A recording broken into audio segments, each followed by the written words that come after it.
Après nos méditations, quand nous étions enfants, mon père nous demandait à mon frère et moi de répéter une phrase. Elle ressemblait à cela. Je suis responsable de ce que je vois, je choisis les émotions que je vis et j'établis les objectifs que je vais atteindre. Tout ce qui semble m'arriver, je l'ai demandé et je reçois ce que j'ai demandé. Alors mon père nous demandait à mon frère et moi, « Qu'avez-vous demandé ?»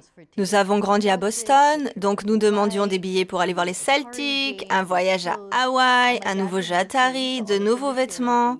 Mon père écoutait toutes les choses matérielles que nous voulions, puis riait et disait patiemment, « Ok, nous allons travailler pour ces choses-là. Mais quelles sont les qualités que vous voulez dans votre vie?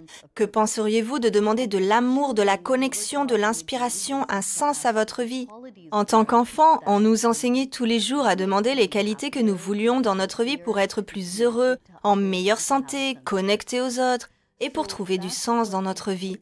C'est ce que sont les intentions. Les intentions viennent de l'âme. Elles représentent ce que nous aspirons à être en tant qu'individus, en tant que membres de nos familles et de nos communautés, en tant que citoyens de la Terre-Mère. Une partie du fait de vivre avec intention consiste à vous demander « Qui suis-je ? Qu'est-ce que je veux et comment je peux rendre service ?»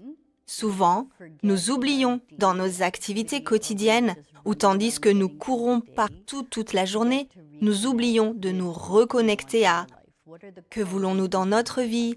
Quelles sont les qualités que nous voulons dans notre vie?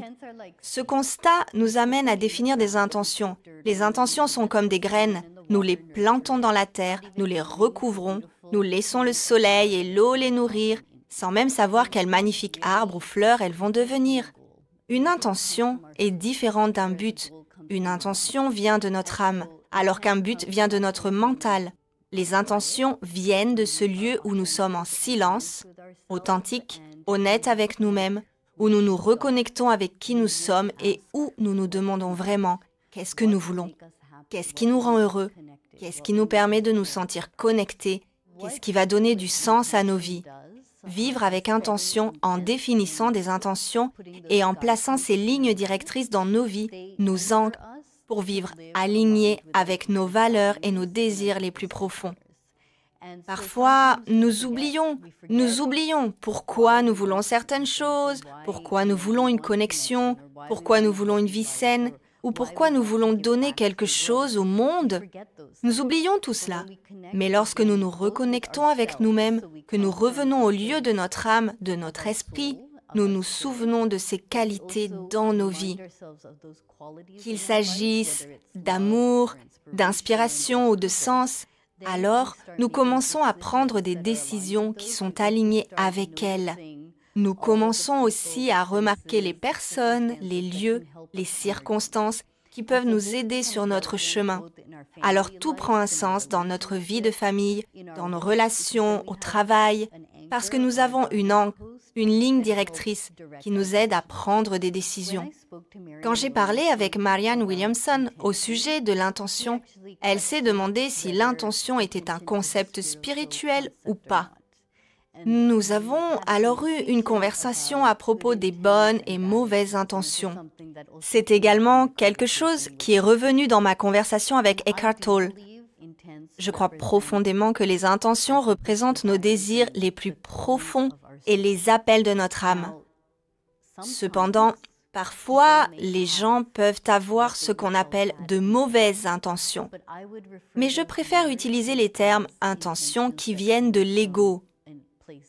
Ces intentions sont souvent basées sur la peur et le contrôle. J'ai eu cette conversation quand j'étais avec mes enfants au Vietnam. Nous étions allés au mémorial de guerre et cette visite a fait émerger des sujets comme l'intention d'Hitler ou les intentions des dictateurs. Nous vivons dans un monde où il y a beaucoup de souffrance. Je pense donc, suite à ma conversation avec Marianne Williamson, que nous ne pouvons l'ignorer car cela fait partie de l'esprit, l'ombre et la lumière. Mais si nous voulons vivre une vie meilleure pour nous-mêmes, une vie meilleure pour nos familles, nos communautés, nous pouvons choisir de nous concentrer sur la lumière et donc sur ces intentions qui apporteront de l'amour, de la guérison, un sens à l'existence, aussi bien sur un plan individuel que global. Eckhart Tolle m'a beaucoup parlé des intentions non égotiques et ce que sont ces intentions qui ne viennent pas seulement de la question « Comment puis-je rendre service ?» mais « Comment l'univers peut rendre service à travers moi ?» Je pense que lorsque nous commençons à prendre en compte ces intentions de guérison globale, alors chacun d'entre nous peut trouver plus de sens, de passion, de flow dans sa manière de rendre service. Mon intention dans ce cours est vraiment de partager quelques leçons que j'ai apprises en grandissant, mais aussi que j'ai oubliées et que j'ai dû redécouvrir pour me reconnecter avec qui je suis vraiment. Nous réaliserons différents exercices et méditations et verrons des moyens concrets pour vivre avec plus d'intention.